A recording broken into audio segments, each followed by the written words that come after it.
Baik, assalamualaikum warahmatullahi wabarakatuh. Perkenalkan, nama saya Sylvia Sabila Wiranti dengan NIM 2103297.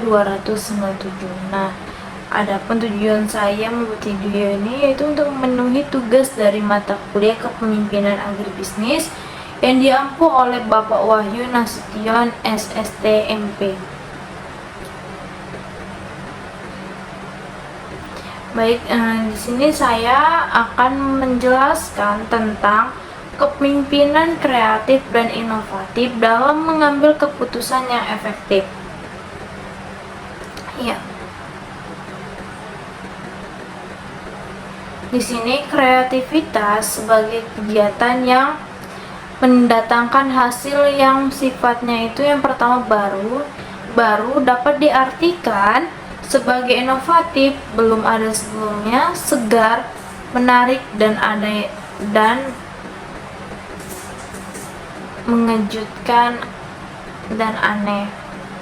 Yang kedua itu berguna, yang diartikan sebagai lebih enak, praktis, memudahkan, mendorong, mengembangkan, mendidik, memecahkan masalah, mengurangi hambatan, mengatasi kesulitan, mendatangkan hasil yang baik. Yang ketiga itu dapat dimengerti, yang diartikan hasil yang sama, dapat dimengerti dan dapat dibuat di lain waktu. Atau sebaliknya, peristiwa-peristiwa yang terjadi begitu saja, tidak dapat dimengerti, tak dapat diramalkan dan tak dapat diulangi. Baik, selanjutnya itu di sini ada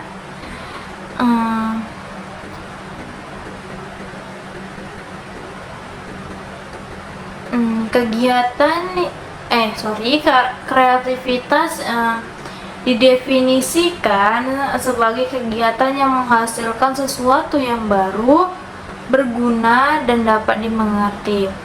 Kreativitas melibatkan beberapa aspek. Yang pertama itu kelancaran berpikir atau fluency of thinking, yang dimana kelancaran berpikir adalah kemampuan untuk menghasilkan banyak ide dengan cepat dan spontan. Ini berarti seseorang dapat memproduksi sejumlah besar ide, solusi, atau alternatif dalam waktu cepat atau singkat. Ini sangat penting dalam situasi yang memerlukan brainstorming atau inovasi, di mana banyak ide dibutuhkan untuk menemukan solusi yang tepat. Contohnya, saat sesi brainstorming untuk mengembangkan produk baru, seorang anggota tim berhasil mengajukan lebih dari 15 ide dalam waktu 10 menit. Seperti variasi desain, fungsi tambahan, dan fitur baru yang bisa ditambahkan ke produk. Anggota tim ini mampu menciptakan berbagai gagasan secara cepat dan luas tanpa terbatas pada satu jalur pemikiran. Untuk indikatornya itu yang pertama, individu dapat dengan cepat menghasilkan banyak ide atau solusi. Yang kedua, jumlah ide yang dihasilkan dalam waktu singkat lebih banyak dibandingkan rata-rata. Dan yang ketiga itu, orang tersebut tidak berhenti pada satu atau dua ide, tetapi harus berpikir kreatif untuk menghasilkan berbagai kemungkinan.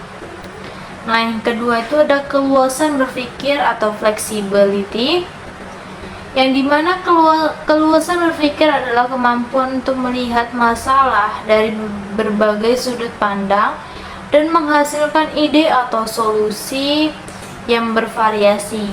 Ini berarti seseorang tidak terpaku pada satu cara berpikir atau solusi tunggal, tapi mau beradaptasi dan merespon perubahan situasi atau konteks dengan berpikir secara fleksibel. Contohnya, seorang desain grafis diminta untuk membuat logo baru, alih-alih hanya berpikir dalam dalam hal warna dan bentuk tradisional. Desainer ini juga mempertimbangkan elemen tak terduga seperti suara dan gerakan. Untuk memberikan pengalaman yang lebih interaktif, ini berhasil menghasilkan solusi kreatif yang berbeda dari pendekatan konvensional. Untuk indikatornya, yang pertama ada individu mampu berpindah dari satu ide atau perspektif ke perspektif lain dengan mudah. Yang kedua, solusi atau ide yang dihasilkan bervariasi dalam metode pendekatan. Dan yang ketiga, seseorang tidak kaku dalam berpikir dan terbuka untuk mencoba solusi baru atau cara berpikir alternatif.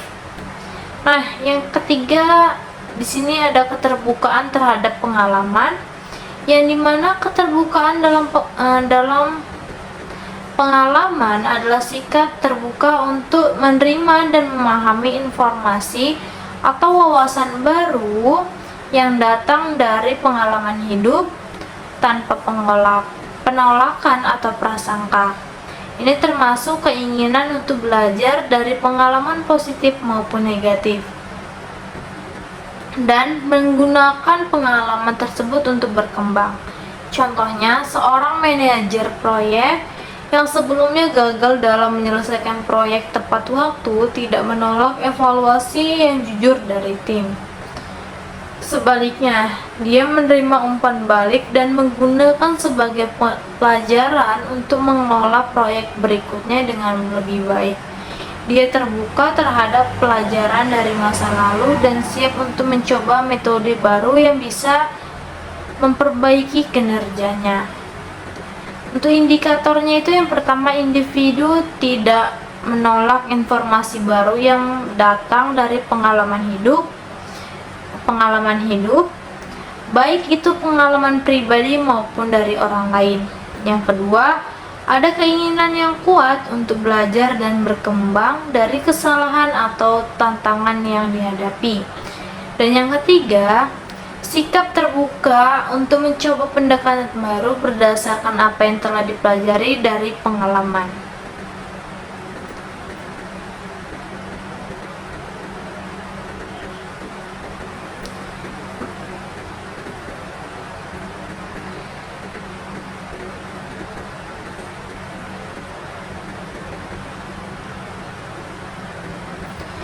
Selanjutnya itu ada yang keempat, kemampuan bereksperimen.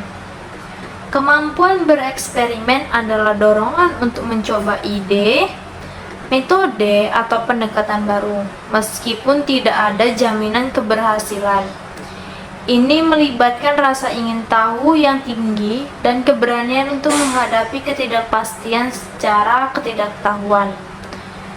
Bereksperimen adalah kunci inovasi karena membuka peluang untuk menemukan solusi atau pendekatan baru yang belum pernah diuji sebelumnya. Contohnya itu seorang insinyur perangkat lunak yang selalu mencari cara untuk meningkatkan performa aplikasi, mencoba berbagai algoritma baru, meskipun beberapa dari mereka belum pernah digunakan sebelumnya dalam proyek. Dengan bereksperimen, dia menemukan cara baru yang meningkatkan kecepatan aplikasi secara signifikan, membuka peluang baru dari perusahaan. Indikatornya yang pertama itu, individu sering mencoba pendekatan baru dan berbeda tanpa takut gagal. Yang kedua, ada dorongan kuat untuk melakukan uji coba dan bereksperimen dengan metode yang belum pernah digunakan. Dan yang ketiga itu, meskipun hasil tidak pasti, individu tetap menunjukkan semangat untuk berinovasi dan menemukan cara-cara baru untuk mencapai tujuan. Kesimpulannya, kelancaran berpikir memungkinkan seseorang menghasilkan banyak ide secara cepat. Yang kedua, keluasan berpikir membantu individu berpikir dari berbagai perspektif dan menciptakan solusi yang bervariasi. Dan yang ketiga tuh keterbukaan terhadap pengalaman, mendorong pembelajaran berkelanjutan dari berbagai situasi hidup. Dan yang keempat, kemampuan bereksperimen. Di sini memungkinkan individu menemukan inovasi baru dengan mencoba ide-ide yang belum terbukti. Semua kemampuan ini mendukung kreativitas dan inovasi dalam berbagai bidang dan situasi. Nah, kreativitas dalam kepemimpinan adalah kemampuan seorang pemimpin untuk menciptakan dan mewujudkan solusi yang inovatif, terutama dalam menghadapi situasi yang kompleks. Pemimpin yang kreatif mampu melihat suatu dari perspektif baru dan memiliki kapasitas untuk menghubungkan berbagai ide dan konsep yang memungkinkan tidak terlihat jelas pada awalnya. Karakteristik pemimpin kreatif yang pertama itu di sini ada kemampuan berinovasi, di mana seorang pemimpin kreatif dapat menemukan cara baru untuk mengatasi tantangan dan memanfaatkan peluang. Yang kedua, ada inspirasi dan motivasi, di mana mereka mampu menginspirasi orang lain dengan gagasan-gagasan baru, sehingga organisasi dapat beradaptasi dengan kondisi eksternal yang berubah. Dan yang ketiga, daya kreasi. Di sini kreativitas menjadi kunci paling penting bagi pemimpin untuk berinovasi dan bertindak sebagai agen perubahan dalam organisasi. Nah, pentingnya kreativitas dalam organisasi. Di sini kreativitas dalam kepemimpinan sangat penting untuk melahirkan ide, gagasan, dan program baru yang dapat meningkatkan daya saing organisasi di era yang terus berubah. Dengan mengadopsi gaya kepemimpinan yang merangsang kreativitas, pemimpin dapat menciptakan lingkungan di mana ide-ide baru dapat berkembang dan diimplementasikan. Secara keseluruhan, kreativitas dalam kepemimpinan tidak hanya tentang menciptakan sesuatu yang baru, tetapi juga tentang memperbaiki dan meningkatkan apa yang sudah ada, sehingga organisasi dapat terus berkembang dan beradaptasi dengan perubahan zaman. Nah, yang selanjutnya di sini ada inovasi dalam kepemimpinan. Inovasi adalah kunci untuk menghadapi perubahan. Pemimpin di sini adalah pemimpin yang inovatif. Yang pertama itu memiliki visi yang jelas, di mana visi yang jelas memberikan arah dan tujuan bagi tim. Pemimpin yang memiliki visi dan dapat menginspirasi anggota tim untuk bekerja sama mencapai tujuan yang diinginkan. Contohnya, seorang CEO yang menetapkan visi perusahaan untuk menjadi pemimpin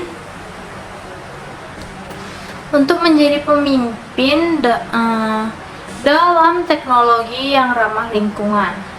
Faktor pendukungnya di sini itu yang pertama, komunikasi yang efektif, kemampuan untuk menyampaikan visi kepada semua anggota tim. Dan yang kedua itu keterlibatan tim. Di sini melibatkan anggota tim dalam proses perumusan visi. Dan yang ketiga itu ada konsistensi, yang dimana memastikan bahwa semua keputusan dan tindakan sejalan dengan visi yang telah ditetapkan di suatu perusahaan. Yang kedua, di sini adalah terbuka terhadap perubahan, di mana seorang pemimpin yang terbuka terhadap perubahan dapat dengan cepat beradaptasi dengan situasi baru atau ide-ide yang inovatif. Contohnya, pemimpin perusahaan yang mengadopsi teknologi baru dalam proses produksi meskipun ada kebiasaan lama yang masih diterapkan di perusahaan tersebut. Untuk faktor pendukungnya di sini ada faktor budaya organisasi, di mana lingkungannya mendukung inovasi dan eksperimen. Dan yang kedua itu pembelajaran berkelanjutan. Di sini mendorong anggota tim untuk terus belajar dan berkembang. Dan yang ketiga ada fleksibilitas, yang dimana kemampuan untuk menyesuaikan strategi berdasarkan feedback dan situasi pasar. Yang ketiga di sini ada berani melanggar aturan yang ada untuk improvisasi, dimana kadang-kadang untuk mencapai inovasi pemimpin perlu menantang aturan yang ada dan mencoba pendekatan baru. Contohnya seorang pemimpin yang mengubah prosedur internal yang kaku untuk meningkatkan efisiensi kinerja timnya di suatu perusahaan. Faktor pendukungnya di sini sikap berani, kemampuan untuk mengambil risiko yang diperhitungkan. Dan yang kedua di sini untuk faktor pendukungnya adalah dukungan manajemen, di mana dukungan dari tingkat manajemen yang lebih tinggi untuk bereksperimen dengan pendekatan baru. Dan yang ketiga di sini ada evaluasi resiko, di mana menilai potensi konsekuensi dari pelanggaran aturan. Nah, yang keempat di sini mencari alternatif solusi, di mana seorang pemimpin harus mampu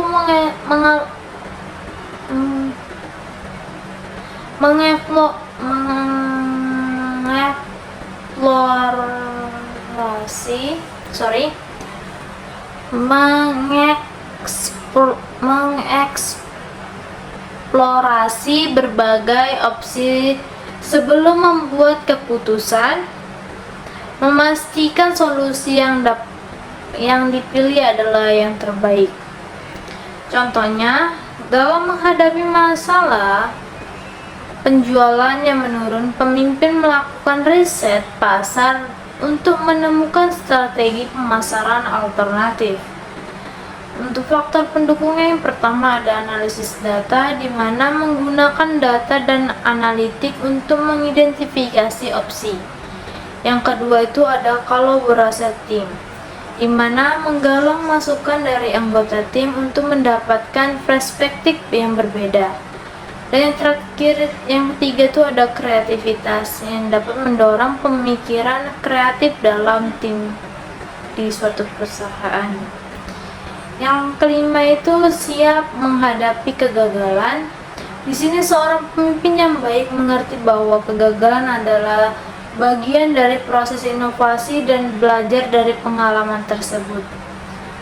Contohnya seorang entrepreneur yang mencoba beberapa model bisnis sebelum menemukan yang tepat dan berhasil. Untuk faktor pendukungnya di sini yang pertama itu ada mentalitas pembelajaran. Mentalitas pembelajaran adalah pendekatan yang mendorong individu dan tim untuk melihat kegagalan sebagai kesempatan untuk belajar, berkembang, dan meningkatkan kinerja di masa depan. Dalam budaya seperti ini, kegagalan tidak dianggap meningkatkan kinerja di masa depan. Dalam budaya ini, kegagalan tidak dianggap sebagai akhir dari segalanya, melainkan sebagai langkah menuju kesuksesan. Dengan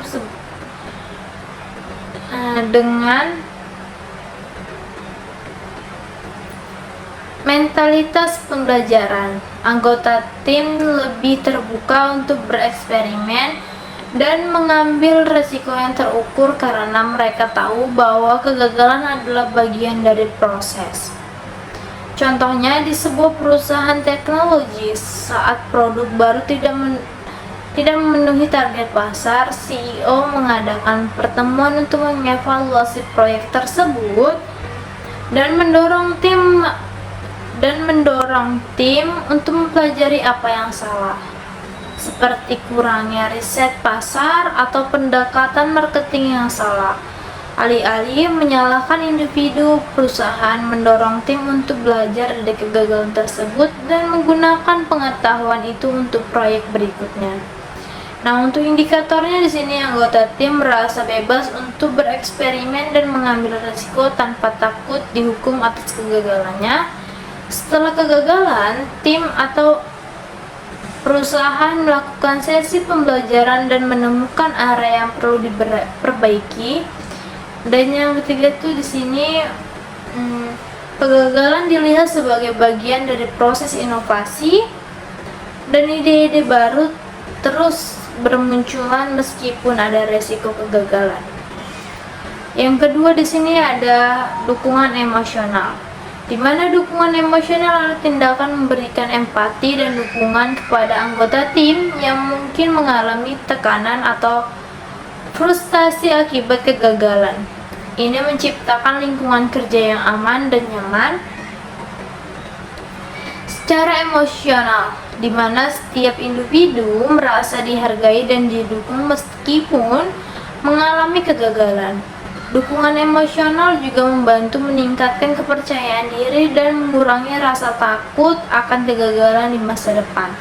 Contohnya, ketika seorang anggota tim mengalami kegagalan dan menyelesaikan proyek besar, manajer tidak hanya memberikan umpan balik yang membangun, tetapi juga menawarkan dukungan pribadi seperti berdiskusi secara pribadi tentang bagaimana cara menghadapi tekanan atau memberikan hari libur ekstra untuk membantu anggota tim tersebut mendapatkan kembali energinya. Indikatornya di sini yang pertama, anggota tim merasa didukung oleh manajer dan rekan kerja ketika mereka gagal. Yang kedua, pemimpin secara aktif mendengarkan dan menunjukkan empati terhadap perasaan dan kebutuhan emosional anggota tim. Dan yang ketiga, kepercayaan tim meningkat karena mereka tahu kegagalan tidak akan mengurangi nilai mereka di mata perusahaan. Yang ketiga di sini ada evaluasi dan refleksi, di mana evaluasi dan refleksi adalah proses meninjau kembali apa yang telah terjadi setelah kegagalan untuk memahami penyebabnya dan menemukan pelajaran yang dapat diambil. Evaluasi yang tepat membantu tim mengidentifikasi apa yang berjalan salah, apa yang bisa dilakukan lebih baik, dan bagaimana menghindari kesalahan serupa di masa depan. Refleksi ini penting untuk memastikan pertumbuhan berkelanjutan dalam kemampuan dan efektivitas tim. Contohnya, setelah kampanye pemasaran yang gagal, tim pemasaran di sebuah perusahaan memutuskan untuk mengevaluasi kampanye tersebut. Mereka melakukan analisis mendalam mengenai strategi yang digunakan, sumber daya yang dialokasikan, serta tanggapan audiens. Tim kemudian mengadakan sesi refleksi untuk membahas secara terbuka tentang apa yang bisa diperbaiki untuk kampanye berikutnya. Untuk indikatornya yang pertama, kegagalan tidak dibiarkan begitu saja. Ada upaya eksplisit untuk mengevaluasi apa yang salah. Tim atau perusahaan secara teratur mengadakan sesi evaluasi dan refleksi setelah proyek berjalan, baik sukses maupun gagal. Yang ketiga tuh, pelajaran dari evaluasi tersebut diterapkan pada proyek berikutnya untuk mencegah kegagalan yang sama. Nah, di sini kesimpulannya, mentalitas pembelajaran membantu menciptakan budaya inovasi di mana kegagalan adalah bagian dari proses, bukan akhir. Dukungan emosional memastikan bahwa anggota tim merasa didukung baik secara profesional maupun pribadi ketika menghadapi kegagalan. Evaluasi dan refleksi memberikan kesempatan untuk belajar dari kesalahan dan memastikan tim atau organisasi tumbuh dari setiap pengalaman, baik buruk maupun baik buruk maupun baik.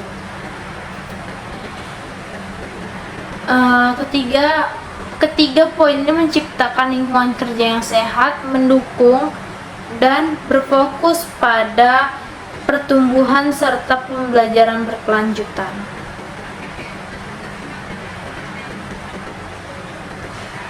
Yang keenam di sini menguji coba inovasi, di mana uji coba penting untuk memvalidasi ide-ide baru sebelum diterapkan secara luas.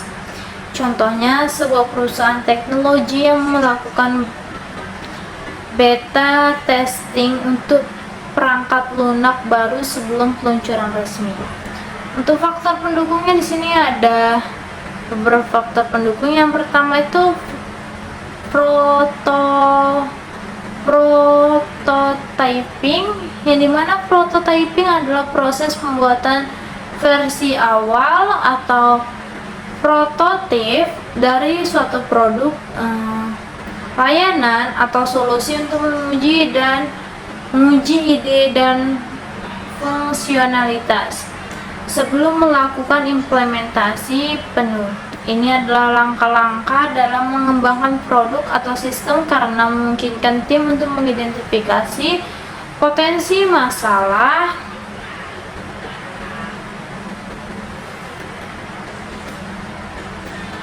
menguji konsep, dan melakukan perbaikan awal tanpa mengeluarkan biaya yang cukup besar.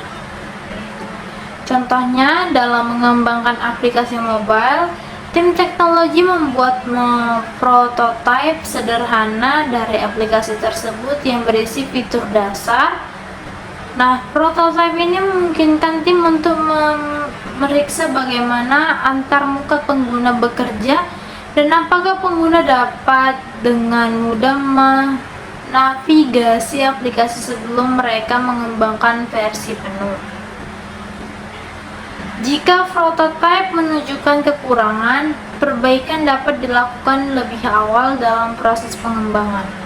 Nah, untuk indikatornya di sini itu prototipe dibuat dengan cepat dan dapat diuji oleh tim atau pengguna.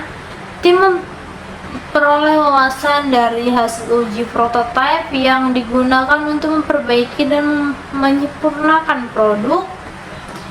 Dan yang ketiga itu potensi kesalahan atau kekurangan ditemukan dan diperbaiki sebelum produk masuk ke fase produksi penuh. Nah, yang kedua di sini ada feedback pengguna, di mana feedback pengguna adalah proses mengumpulkan umpan balik dari pengguna atau konsumen tentang pengalaman mereka dengan prototipe, produk atau layanan yang sedang dikembangkan.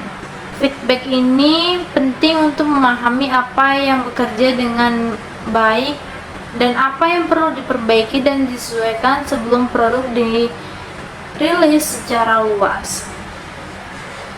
Untuk contohnya di sini itu sebuah perusahaan teknologi mengembangkan fitur baru untuk aplikasi pesan instan mereka.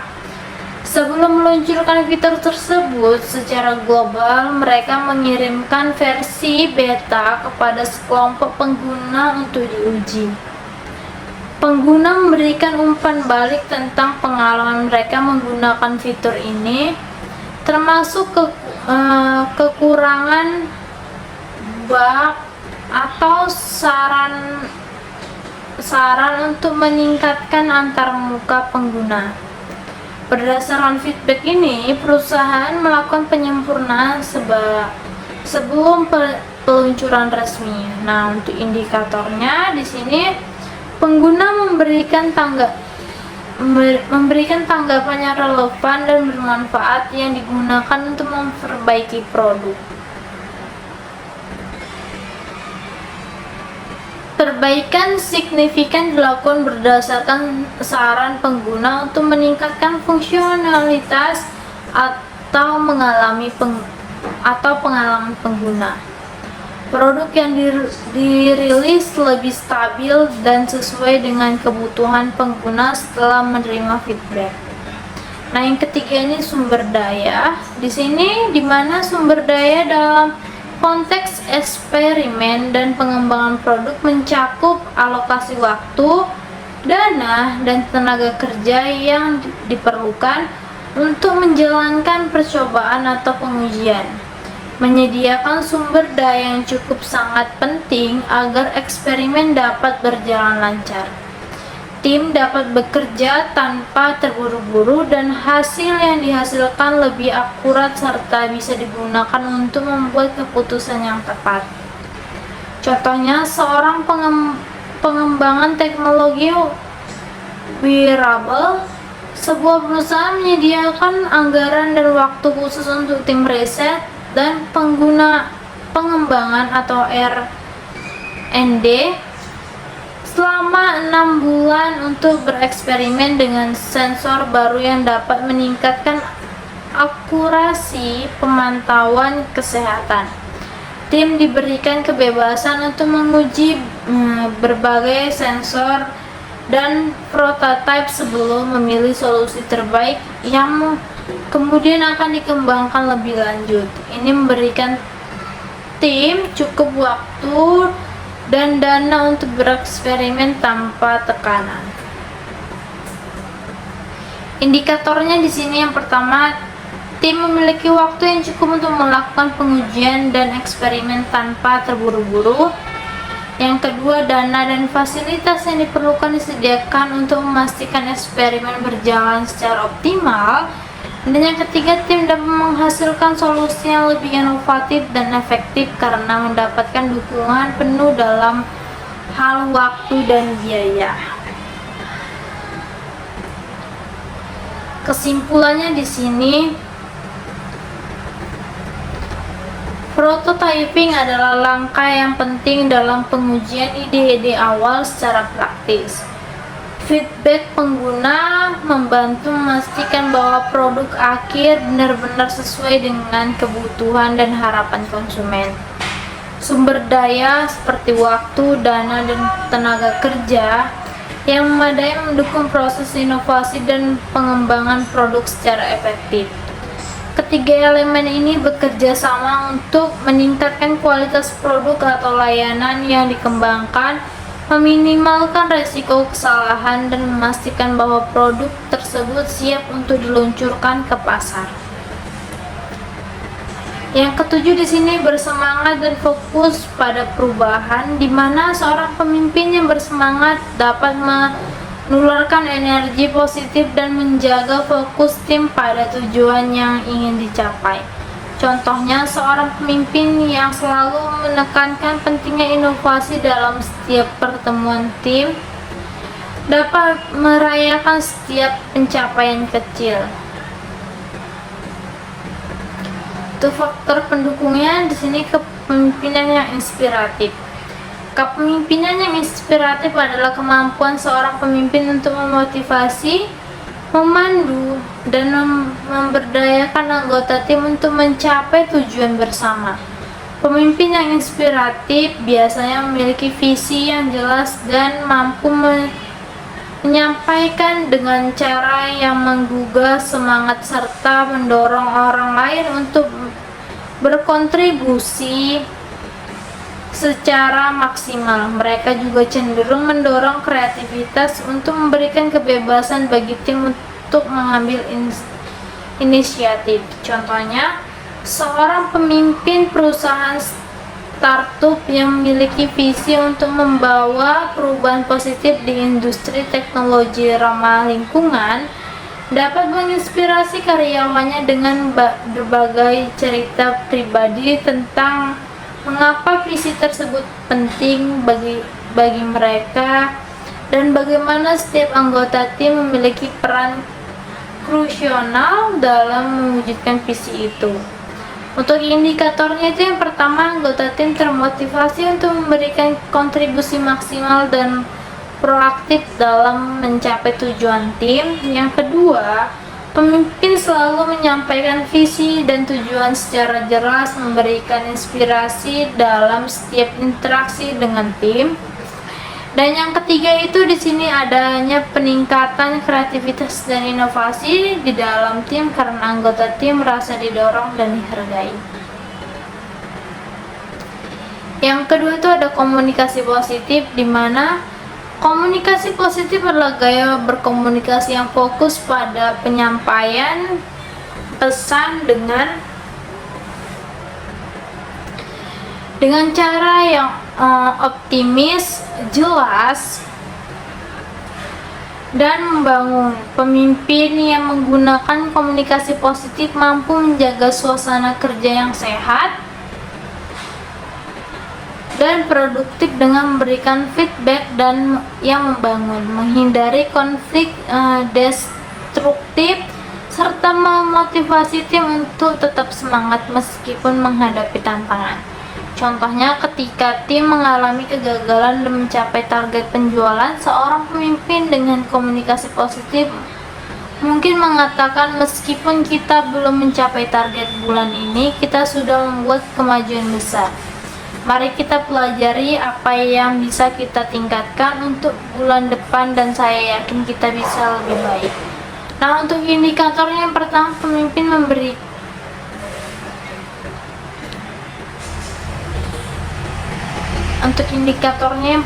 pemimpin memberikan umpan balik secara konstruktif dan selalu mencari aspek positif dalam situasi sulit.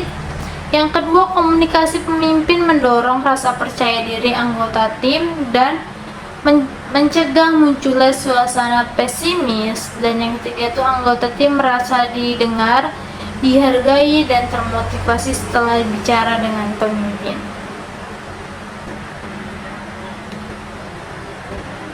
Yang ketiga di sini adalah pengakuan dan apresiasi, di mana pengakuan dan apresiasi adalah tindakan memberikan penghargaan kepada anggota tim atas kontribusi dan pencapaian mereka.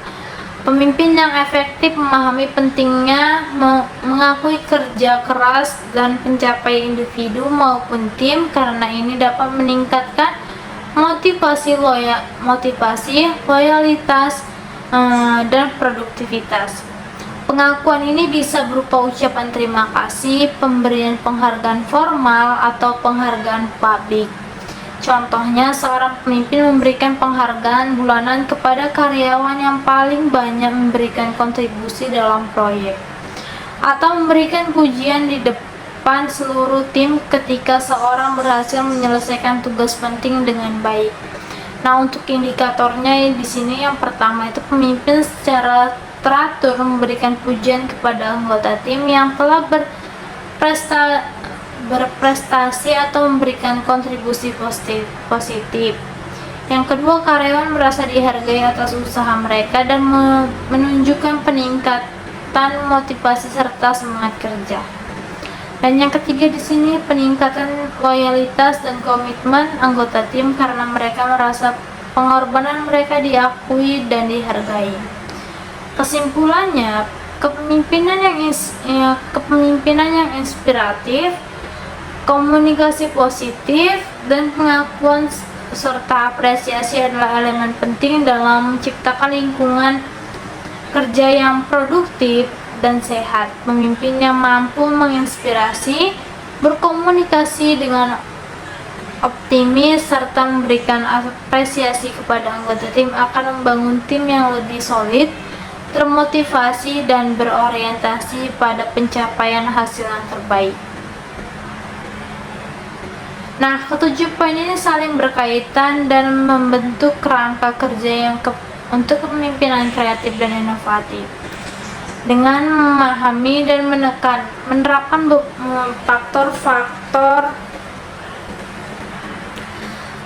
faktor pendukung ini, pemimpin dapat menciptakan lingkungan yang mendorong inovasi dan efektivitas dalam pengambilan keputusan.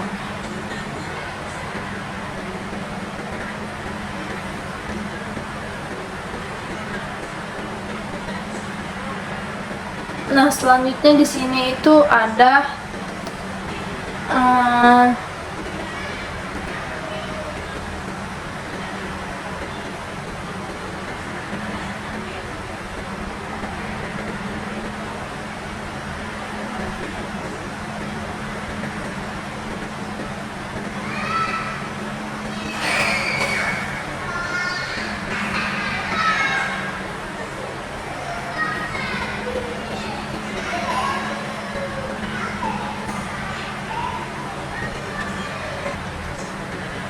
nah, selanjutnya di sini itu ada pengambilan keputusan, di mana pengambilan keputusan adalah fungsi penting dari seorang pemimpin. Beberapa poin penting terkait pengambilan keputusan itu, yang pertama itu ada sistematis, di mana pengambilan keputusan harus dilakukan secara sistematis, yaitu menggunakan metode dan pendekatan yang terorganisir dan berurutan. Ini mencakup pengumpulan data yang relevan, analisis yang mendalam, dan evaluasi opsi-opsi yang tersedia sebelum membuat keputusan akhir. Contohnya, dalam dunia bisnis, sebelum memutuskan strategi pemasaran untuk produk baru, manajer harus terlebih dahulu mengumpulkan data tentang pasar, tren konsumen, dan analisis pesaing. Setelah data dikumpulkan, manajer akan menganalisis informasi tersebut secara sistematis untuk menentukan langkah terbaik. Nah, untuk indikatornya di sini yang pertama itu ada tahapan yang jelas dalam proses pengambilan keputusan. Dan untuk yang kedua, di sini data yang relevan dikumpulkan dan dianalisis secara menyeluruh. Dan yang ketiga di sini keputusan dibuat berdasarkan fakta dan bukti, bukan asumsi atau intuisi saja. Yang kedua, masalah sederhana versi kompleks. Penjelasannya, masalah sederhana biasanya memiliki penyebab yang jelas dan dapat dipecahkan oleh individu tanpa melibatkan banyak pihak. Sedangkan masalah kompleks di sini melibatkan berbagai variabel dan perspektif, memerlukan kolaborasi tim serta analisis yang lebih mendalam untuk mencapai solusi. Contohnya, masalah di sini ada dua contoh. Untuk yang pertama itu masalah kompleks, di mana memutuskan waktu rapat tim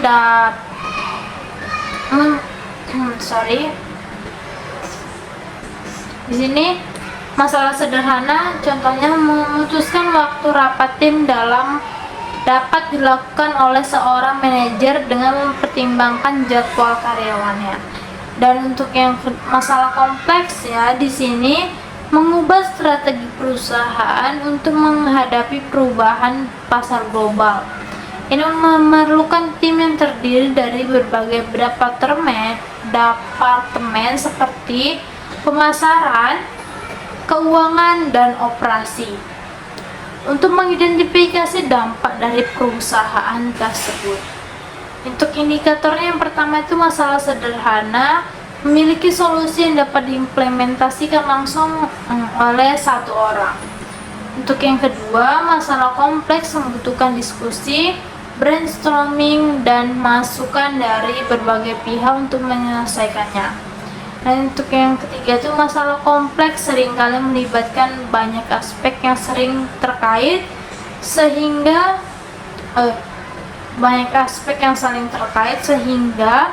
memerlukan pendekatan yang lebih luas dan multidimensional. Yang ketiga di sini ada pengambilan keputusan, di mana proses pengambilan keputusan biasanya melalui beberapa tahap, mulai dari mengidentifikasi masalah, mengumpulkan informasi, dan mengevaluasi opsi yang tersedia, memilih alternatif terbaik, mengimplementasikan keputusan, hingga menilai hasil dari keputusan yang diambil. Ini adalah siklus yang terus berulang untuk memastikan keputusan yang diambil sesuai dengan tujuan dari suatu perusahaan. Contohnya, dalam pengelolaan proyek, ketika menghadapi masalah keterlambatan penyelesaian tugas, manajemen proyek akan melakukan yang pertama itu mengidentifikasi masalahnya. Kenapa keterlambatan terjadi pada tahap apa dan kenapa? Yang kedua, mengumpulkan informasi tentang menganalisis laporan kerja, kondisi tim, dan hambatan yang ada. Dan yang ketiga itu mengevaluasi opsi, di mana menambah sumber daya atau menyesuaikan timelinenya. Dan yang keempat itu di sini ada memilih solusi. Di sini memutuskan menambah tenaga kerja. Yang kelima, implementasi di sini memperkerjakan tenaga baru. Dan yang terakhir itu melakukan penilaian, di mana mengevaluasi apakah keputusan tersebut mempercepat penyelesaian proyek atau tidak. Nah, untuk indikator yang dituju itu yang pertama, terdapat langkah-langkah yang terstruktur yang diikuti dalam proses pengambilan keputusan.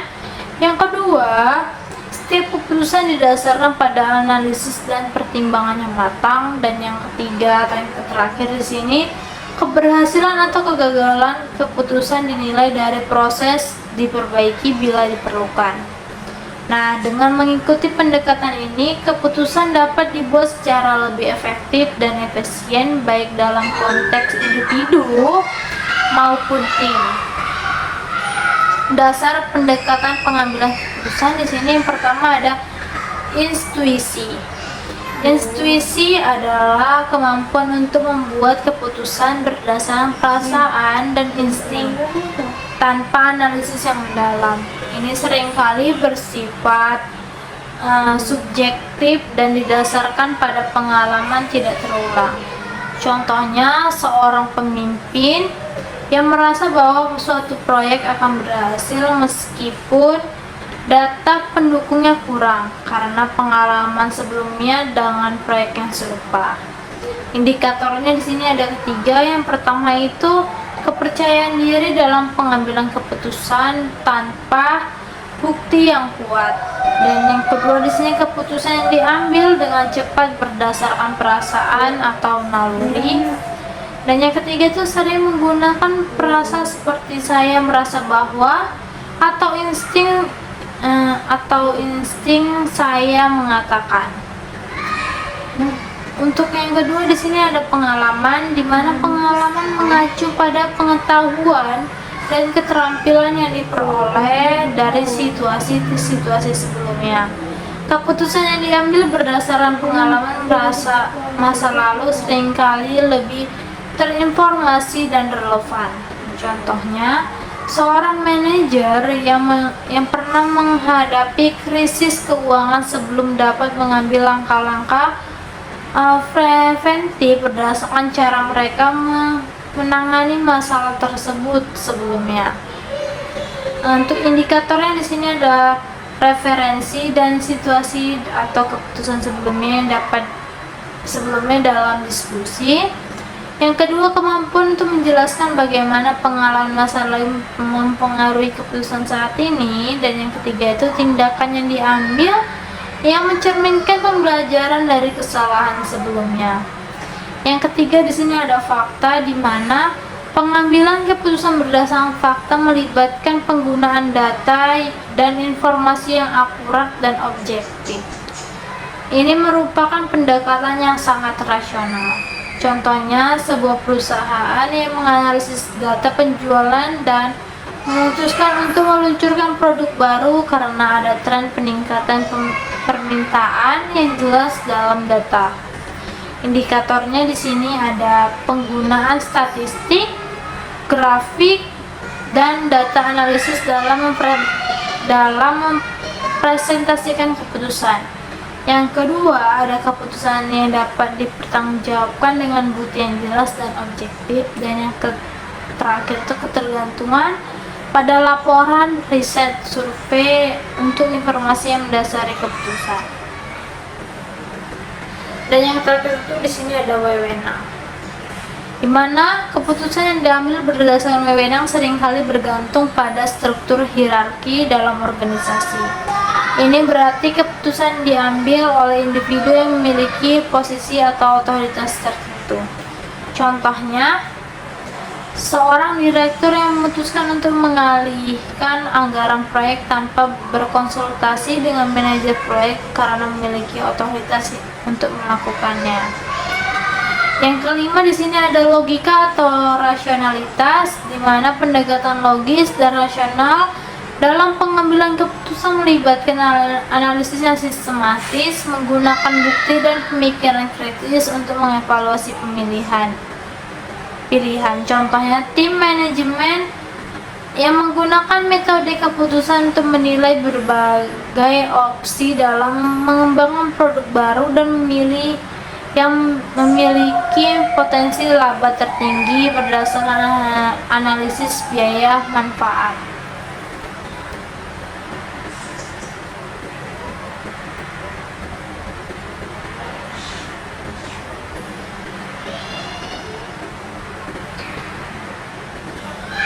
Mungkin cukup sekian yang dapat saya sampaikan, lebih dan kurang saya mohon maaf. Saya akhiri dengan wabillahi taufiq wal hidayah. Wassalamualaikum warahmatullahi wabarakatuh.